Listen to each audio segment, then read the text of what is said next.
Дівчинка, україночка, що прийшла.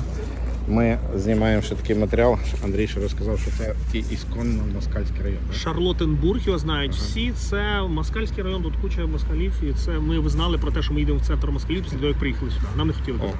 А з недавніх пір оцей Т5 бус включений в маршрут. Туристичний маршрут. У нас зупиняється тут автобус величезний, і це вже 8-9 разів таке було.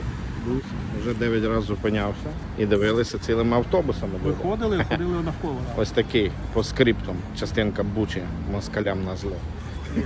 Слава Україні!